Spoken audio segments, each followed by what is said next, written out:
நமது விருத்தாசலம் பகுதி மங்களம்பேட்டையைச் சேர்ந்த அறுவை பெரியவர்களே, அன்பு தாய்மார்களே, எழுச்சியோடு வரையப்பட்டிருக்கின்ற இளைய சமுதாயம் உங்கள் அனைவரையும் இங்கு சந்திப்பதில் நான் மிகவும் மகிழ்ச்சி அடைகின்றேன். பேசிட்டு வாங்கிற மாலை வச்சுங்க பேசுங்க. தமிழகத்தில் இப்பொழுது கட்சிகள் எல்லாம் கூட்டணிக்காக ஆளாய் பறந்து கொண்டு மக்களை கண்டு அஞ்சி கூட்டணிகளை அமைத்துக் கொண்டிருக்கின்றார்கள். மக்கள் மீது நம்பிக்கை இல்லாமல் கட்சிகளின் வாக்குகளையாவது பெற்றுவிட வேண்டும் என்று இன்றைக்கு பல்வேறு கூட்டணிகள் அமைந்திருக்கின்றன. குறிப்பாக மெகா கூட்டணி என்று ஒரு கூட்டு ஒரு 2-3 நாட்களுக்கு முன்பு நடைபெற்றதை நீங்கள் தொலைக்காட்சிகளில் பார்த்திருப்பீர்கள். அந்த மெகா கூட்டணியில இருக்கின்ற ஒரு கட்சி தமிழ்நாடு என்பது ஒன்று இருக்கிறதே மறந்துவிட்டு தமிழகத்தை வஞ்சிக்கின்ற மத்தியிலே ஆளுகின்ற பாரதிய ஜனதா கட்சி. இன்னொன்று தமிழ்நாட்டு மக்களை மறந்துவிட்டு சட்டமன்ற உறுப்பினர்கள் தங்களோடு இருப்பவர்களுக்கு நன்றாக இருந்தால் போதும், மக்களை பற்றி 8 கோடி மக்களை பற்றி கவலைப்படாமல் தங்களோடு இருக்கின்ற அந்த 100 சட்டமன்ற உறுப்பினர்களை நலத்தினை பாதுகாத்தால் போதும், இருக்கிற வரை ஆட்சி ஓடட்டும் என்று இருக்கின்ற அதிமுக கட்சி. இந்த ஆட்சி முடிய வேண்டும் என்று கடந்த 1.5 ஆண்டுகளாக நீங்கள் எல்லாம் ஆவலோடு காத்து இருந்து எங்களிடம் செல்கின்ற இடங்களில் எல்லாம் கோரிக்கை வைத்தீர்கள். ஆனால் மத்தியிலே உள்ளவர்கள் தான் இந்த ஆட்சியை இன்றைக்கு காப்பாற்றி வருகிறார்கள். இந்த 2 கட்சிகளும் சரியாக கூட்டணி அமைத்து நம்மிடம் வசமாக வந்து மாட்டிக்கொண்டிருக்கின்றது. அதை மக்கள் சரியாக இந்த சந்தர்ப்பத்தை பயன்படுத்தி இவர்களுக்கு ஒரு முடிவு கட்ட வேண்டும். போதா குறைக்கு இதில் இன்னொரு மகா பெரிய கட்சியும் சேர்ந்திருக்கிறது. சமூக நீதி காத்த ஒரு தலைவர், தன்னை சமூக நீதி காத்த தலைவராக சொல்லிக் கொள்பவர், போராளியாக சொல்லிக் கொள்பவர் இந்த கட்சியை, இந்த ஆட்சியை 3 நாட்களுக்கு முன்பு வரை இது ஒரு ஊழல் கட்சி, இன்றைக்கு நடைபெற்றுக் கொண்டிருப்பது ஊழல் ஆட்சி என்று கவர்னரிடம் சென்று மனு கொடுத்தவர்கள் 3 நாட்களில் கழித்து தொலைக்காட்சியிலே பார்த்தால் அவர்களுடன் ஒப்பந்தம் போட்டுக் கொண்டிருக்கிறார்கள். இதை எங்கே போய் நாம் சொல்வது? மக்கள் என்ன ஏமாளிகள் என்று நினைத்துக் கொண்டு இந்த கட்சியோடு, திராவிட கட்சிகளோடு நாங்கள் கூட்டணி வைக்க மாட்டோம், 100% அல்ல 101% வைக்க மாட்டோம், பார் உள்ளளவும் பெருங்கடல் உள்ளளவும் தமிழ் உள்ளளவும் நாங்கள் கூட்டணி வைக்க மாட்டோம் என்று சொன்னார்கள். யார் என்று உங்களுக்கு தெரியும். போதாக்குறைக்கு அம்மா ஒரு குற்றவாளி. அவர் இன்றைக்கு உயிரோடு இருந்திருந்தால் அவர் பெங்களூர் சிறையில் இருந்திருக்க வேண்டும். அவருக்கு எதற்கு அவரது நினைவிடத்திலே நினைவு மண்டபம் கட்ட வேண்டும் என்று நீதிமன்றம் வரை சென்று போராடியவர்கள். அம்மாவின் படத்தை சட்டமன்றத்திலே திறக்கக்கூடாது என்று போராடியவர்கள். இந்த கட்சியோடு அதிமுகவோடு கூட்டணி வைத்தால் அவர் என்னவெல்லாம் பேசினார்கள் என்பது தெரியும். நீங்கள் 2-3 நாட்களாக தமிழ்நாட்டு இளைஞர்கள் வாட்ஸ்அப்பில், சோசியல் மீடியாவில், நமது சமூக வலைதளங்களில் அவர்கள் பேசியதெல்லாம் எடுத்து போட்டார்கள். குறிப்பாக சின்னையா என்று அழைக்கப்படுகிற டாக்டர் அன்புமணி ராமதாஸ் பழனிசாமியை பற்றியும் பன்னீர்செல்வத்தை பற்றியும் என்னென்ன பேசினார் என்பது உங்களுக்கு தெரியும். பழனிசாமியை பார்த்து உங்களுக்கு நிர்வாகம் என்றால் என்று தெரியுமா, சட்டம் ஒழுங்கு என்றால் என்னவென்று தெரியுமா, காலிலே விழத்தானே தெரியும், உங்களுக்கெல்லாம் காலிலே விழத்தானே செய்யும் இந்த அமைச்சர்களுக்கெல்லாம். பன்னீர்செல்வத்தை பார்த்து நீ நிதி மந்திரி, நீங்கள் நிதி என்றால் என்னவென்று தெரியுமா, டயர் நக்கிகள் நீங்கள் என்றெல்லாம் பேசிவிட்டு மானம் கெட்டவர்களே பேசினாரா இல்லையா? நான் பேசல, அவர் பேசினாரா இல்லையா? உங்களுக்கு ஊழல் செய்யதான் தெரியும், லஞ்சம் வாங்க தான் தெரியும் ரொம்ப கோபப்பட்டார். நீங்களாம் அடுத்த தேர்தலில் டெபாசிட் கூட வாங்க மாட்டீங்க. பார்த்தா போய் அவங்களோட ஹோட்டல்ல உட்காந்து கையெழுத்து போட்டுருக்காரு. அப்படின்னா அன்புமணி வார்த்தையில மானம் கட்ட கூட்டணிங்கிறது அவரே ஒட்டுறாரு. தொலைக்காட்சியில கொஞ்ச நேரம் ஒரு பேட்டியை பார்த்து ரொம்ப டென்ஷனா உட்காந்து பத்திரிகையாளர்கள் வருத்தம் எடுத்துட்டாங்க. பார்த்துருப்பீங்க நீங்க. தனியா நின்னோம். அப்போ ஒண்ணு எங்களுக்கு அங்கீகாரம் கிடைக்கல. என்னது அங்கீகாரம் கிடைக்கல? அதுக்காக நாங்க என்ன வேணாலும் பேசுறத நாங்க பேசுறத திருப்பி நாங்களே சாப்பிட்டுருவோங்கிற அளவுக்கு கூட்டணி வைக்கிறாங்க. அதான் என்ன காரணம்? பதவி வெறி. ஆட்சி அதிகாரத்தில் போய் பிடிச்சி ஏற்கனவே ருசி கண்டவர்கள். அதனால் எப்படியாவது மத்திய மந்திரியாகி தங்கள் குடும்பத்தை வளர்த்துக் கொள்ள வேண்டும். அம்மாவை குற்றவாளி என்று சொன்னவர்கள், அவர் உயிரோடு இருந்தால் சிறைச்சாலையிலே இருந்திருக்க வேண்டும் என்று சொன்னவர்கள், அம்மாவால் ஒரு ராஜ்யசபா எம்பி இவர்களுக்கு கூட்டணிக்கு 7+1 7 நீங்க டெபாசிட் காலி பண்ணிடுவீங்க. அது அடுத்த விஷயம்.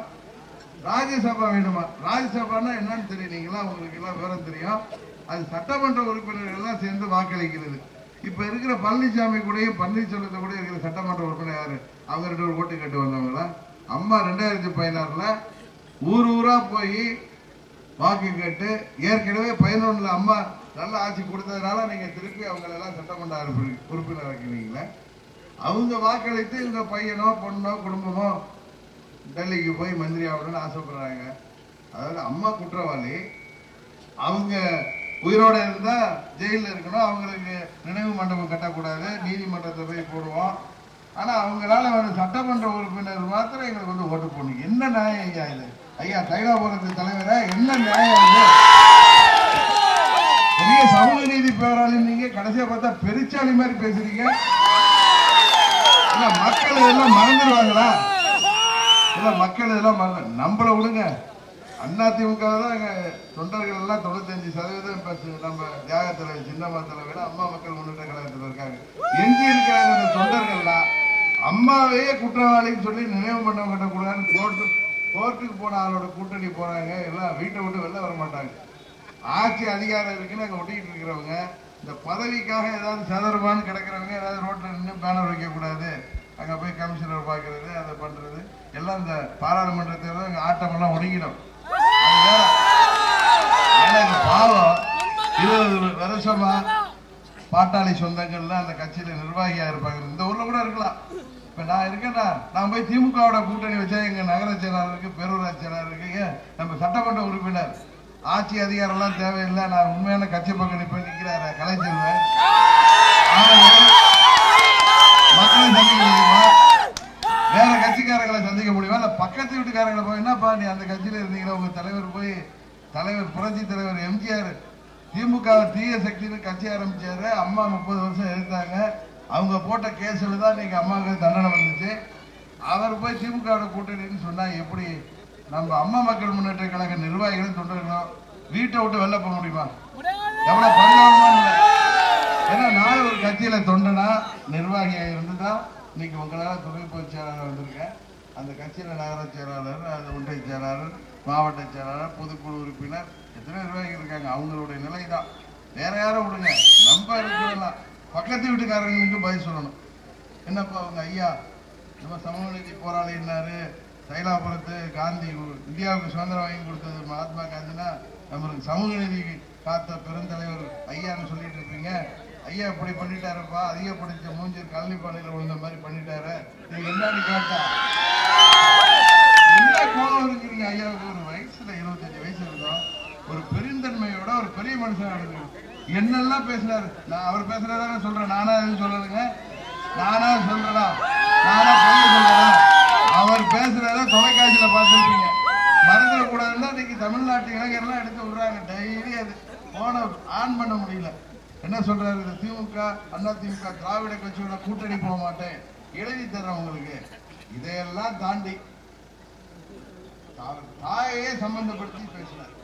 தாய்மார்கள்லாம் இருக்காங்க, அந்த கட்சியோட கூட்டணி போனா சமம் அப்படின்னு சொல்லி தாயை சம்பந்தப்படுத்தி இப்படி எல்லாம் பேசுற வாய் இப்படி மாறி பேசுறது அசிங்கமா இல்லையா உங்களுக்கு? ஏன் உங்க பையன் வார்த்தையை சொல்லலாம் வெக்க இல்லையா உங்களுக்கு? மற்றவங்களை பார்த்தா வெக்க கெட்டவங்கிறீங்க, மானம் கெட்டவங்கிறீங்க. நீங்க பேசுறதுல நீங்க எது செஞ்சாலும் ரைட்டா?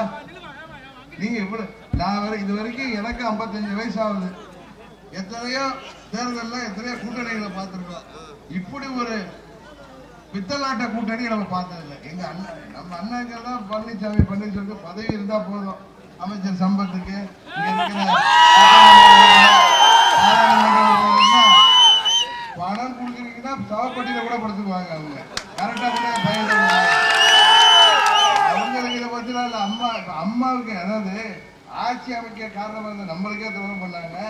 மக்களை கண்டுக்கல, கல்லாப்பட்டி நிறுவனா போதுன்னு இருக்கிறவங்க, அம்மாவுக்கே துரோகம் பண்ற மாதிரி அம்மாவை பத்தி இழிவா பேசினவங்க, இந்த கட்சியோட கூட்டணி வச்சா கூட அசிங்கமா பேசினவங்க, அவங்கதான் வர்றாங்க வைக்கட்டு. இவங்களும் பாருங்களேன், கொடுங்க. இன்னொரு கூட்டணி தெரியும், பயில்வான் கூட்டணி. அவர் பேசுறாரு நம்மளுக்கு வக்காலத்து வாங்கிட்டு, என்ன ஜெயலலிதா அம்மையார் கொள்கைகளுக்கு எதிரான கூட்டணி நம்மளுக்கு, அதாவது ஆடு நிலையிலேன்னு ஓனாய் அளவுதான். அவர் தான் எப்படி தலைவர், புரட்சி தலைவர் 84 அமெரிக்காவில் ட்ரீட்மெண்ட்ல இருந்தப்ப புரட்சி தலைவர் இறந்து அவங்க அப்பா எம்ஜிஆர் திரும்பி வர மாட்டார், அவருக்கு வாக்களிக்காதீங்க, எனக்கு வாக்களிக்கன்னு சொல்லி கேட்டாரு. ஆனா அம்மா போய் தமிழ்நாடு ஃபுல்லா சுத்தி புரட்சி தலைவர் உயிரோடு வருவார், அவர் வந்து துள்ளி குதித்து வருவார்னு வாக்கு கேட்டாங்க. தமிழ்நாட்டு மக்கள் 136 சீட்ல ஜெயிக்க வச்சாங்க. அப்ப அவர் அமெரிக்காவில் வரப்ப சீஃப் மினிஸ்டர் தான் வந்தார். அதே மாதிரி நம்ம அம்மா அவர்கள் மறைந்த பிறகு அம்மாவை கொண்டுட்டாங்க. அது சின்னம்மா தான் கொண்டாங்க. 30 வருஷம் கூடவே இருந்து தோழியா தங்கையா தாயா இருந்தவங்க அம்மாவை கொண்டுட்டாங்க. யாரு கிளப்புனது? கருணாநிதியோட புள்ளதான். அப்ப கருணாநிதி செயல்படாம இருந்தாரு. தமிழ்நாடு ஃபுல்லா அவங்க கட்சி வச்சு கிளப்புறாங்க. அதுக்கு தண்டனை தான், அந்த பொய் பிரச்சார தண்டனை தான். ஆர்கே நகர்ல அம்மாவுடைய தொகுதியிலேயே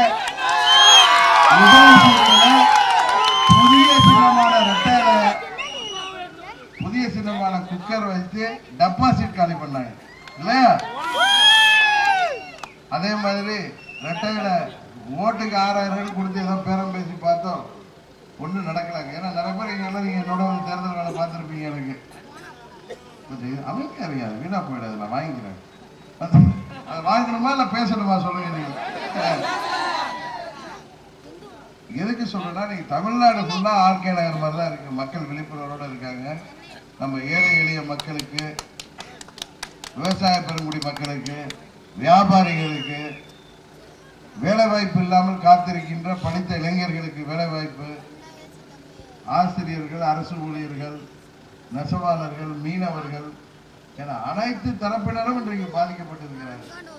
பதவிக்குறைக்கு நாமெல்லாம் இந்துக்களும் இஸ்லாமியர்களும் கிறிஸ்தவர்களும் அனைத்து மதத்திலும் அண்ணன் தம்பியா சகோதரனா வளர்ந்துட்டு இருக்க நம்ம கூட பிரிவினை உருவாக்க பார்க்கிற கட்சி. ஜாக்கிரதையா இருக்கணும்.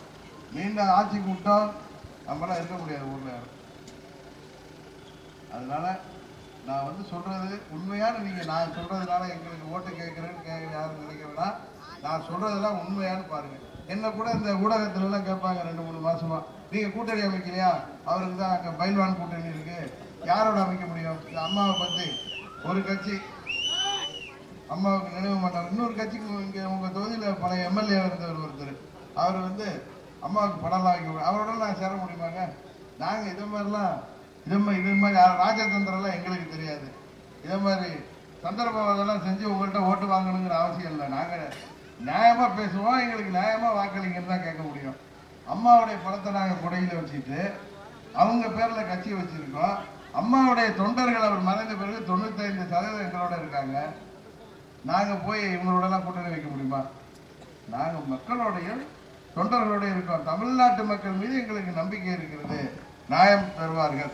எப்படி துரோகத்திற்கு அவர்கள் துணை போக மாட்டார்கள் தான் ஆர்கே நகர்ல குக்கர் சின்னத்தை ஜெயிக்க வச்சாங்க. அதே மாதிரி இந்த மக்கள் விரோத ஆட்சியை ஒழிக்க, அது போல ஏற்கனவே சொல்றாங்கன்னா தேசிய கட்சி அவங்க கூட இல்லைங்கிறாங்க. தேசிய கட்சியில இருந்து என்ன பண்றது? ஏற்கனவே காங்கிரஸ் இப்ப 2004 இருந்து 2014 வரைக்கும் இருந்துச்சு. என்ன பண்ணுச்சு தமிழ்நாட்டுக்கு? காவிரி பிரச்சனை தீர்த்தாங்களா? அம்மா உச்ச நீதிமன்றம் வரைக்கும் போராடி பண்றதுனாலதான் இந்த மேலாண்மை வாரியமே அமைக்க முடிஞ்சு. நம்ம துர்பாக்கியம் அம்மா இல்லை இருந்தா இந்த நீட் தேர்வே வந்திருக்காது. உங்களுக்கு தெரியும், இந்த காவிரி படுகை எல்லாம் பாதிக்கிற ஓஎன்ஜிசி, ஹைட்ரோ கார்பன், நீட் எல்லாம் இங்க உள்ளாரே வந்திருக்க முடியாது. ஆனா அம்மாவுடைய ஆட்சின்னு சொல்றவங்க இனிமே சொல்லக்கூடாது. அந்த கட்சியை சேர்ந்தவங்க இருந்தாலும் சொல்றேன், அம்மாவுடைய ஆட்சின்னா அம்மாவுக்கு நினைவு மண்டலம் கட்டக்கூடாதுன்னு சொன்ன கூட்டணி போற அளவுக்கு இருக்கீங்க. இது வந்து பழனிசாமியோட அம்மா ஆட்சி இல்ல பன்னீர்செல்வத்தோட அம்மாவுடைய ஆட்சி. உங்க சட்டப்பையில அம்மாவுடைய படத்தை வைக்கிறது வெக்கக்கேடு உங்களுக்கு. பழனிசாமி அம்மா படத்தை வச்சீங்க, அதுதான் செய்யணும். நீங்க அதிமுக மிஞ்சி மீதி இருக்கீங்களே, நிர்வாகம் ஏதாவது வரும்படி வரும்னு அவர்களுக்கு சொல்கிறேன். இந்த தேர்தலோடு தமிழ்நாட்டு மக்கள் எனக்கு நன்றாக தெரியும். பல கட்சிகள் காணாமல் போகும். இந்த மாதிரி சந்தர்ப்பவாதம், இதை மாதிரி பித்தலாட்டம் செய்கிற கட்சிகள் காணாமல் போகும். தேசிய கட்சிகள் சொல்லி ஏமாத்துறவங்களுக்கு வாய்ப்பு கிடையாது. ஏன்னா அவங்க கர்நாடகாவுக்கும் ஆந்திராவுக்கும் கேரளாவுக்கு தான் சப்போர்ட்டா இருக்காங்க. அதனாலதான் 2014 அம்மாவுக்கு நீங்க ஒரு மாநில கட்சிக்கு வாக்களித்தீங்க. அவங்க உயிரோடு இருந்த வரைக்கும் தமிழ்நாட்டு நலனுக்காக போராடினார்கள். அம்மாவின் தொண்டர்கள், அவர் வழி நடப்பவர்கள் நாங்கள்.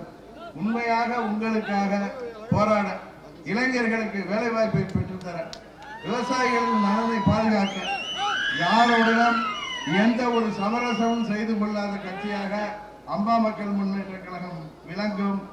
எங்களுக்கு நீங்கள் வாக்களிக்க வேண்டும். குக்கர் சின்னத்திலே வாக்களித்து எங்களை வெற்றி பெற செய்ய வேண்டும். இந்த இனிய நிகழ்ச்சிக்கு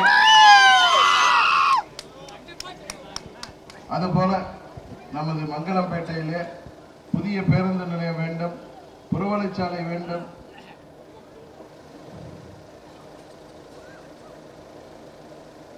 என்ற கோரிக்கைகளை நமது சட்டமன்ற உறுப்பினர் ஏற்கனவே அவர் நிதியிலிருந்து நமது ஊருக்கு குடிநீர் வசதி போன்றவற்றை செய்து தந்திருக்கிறார். நிச்சயம் இந்த உங்களுடைய வாக்குகளை சரியாக அளிப்பதன் மூலம் நீங்கள் விரும்பாத இந்த மாநில ஆட்சியை முடிவு பெறும். 21 தொகுதி சட்டமன்றத்திற்கும் இடைத்தேர்தல் வரும் என்று நினைக்கிறேன். வந்தால் இந்த ஆட்சி நிச்சயம் முடிவு பெறும். யாராலையும் காப்பாற்ற முடியாது. 8 தொகுதியிலே அவர்கள் வெற்றி பெறவில்லை என்றால் இந்த ஆட்சி தானாக வீட்டுக்கு போக வேண்டியதுதான். அதை செய்ய வேண்டிய கடமை உங்களுக்கு இருக்கிறது. தயவு செய்து எண்ணி பார்த்து எங்களுக்கு வாக்களிக்க வேண்டும் என்று கேட்டுக்கொண்டு, இது பிரஸ் எல்லாம் கேட்பாங்க, நீங்க யாரோட கூட்டணி? நான் சொன்னேன், ஆர்கே நகர்ல சுயேட்சா இருந்தப்ப எனக்கு ஆதரவா இருந்தாங்க SDPI, அவங்களோட நாங்கள் கூட்டணி. எதுக்காக சொல்றேன், நாங்க நன்றி மறக்கிறவங்க கிடையாது, சந்தர்ப்பவாதம் பண்றவங்க கிடையாது. SDPI அவர்களோட தான் கூட்டணி. ஏற்கனவே அவங்கள்ட்ட பேசிட்டோம்.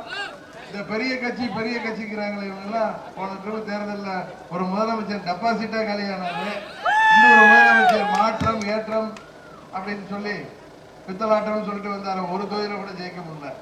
இதுதான் இன்னைக்கு உண்மை. ஏமாற்றுவர்களை ஏமாந்து விடாதீர்கள். 5 ஆண்டுகள் அப்புறம் உங்களை பார்க்க ஆள் இருக்காது. அதுதான். நன்றி, வணக்கம். இந்த நிகழ்ச்சிக்கு ஏற்பாடு செய்த நமது பேரூராட்சி நிர்வாகிகளுக்கும் நன்றி கூறி விடைபெறுகிறேன்.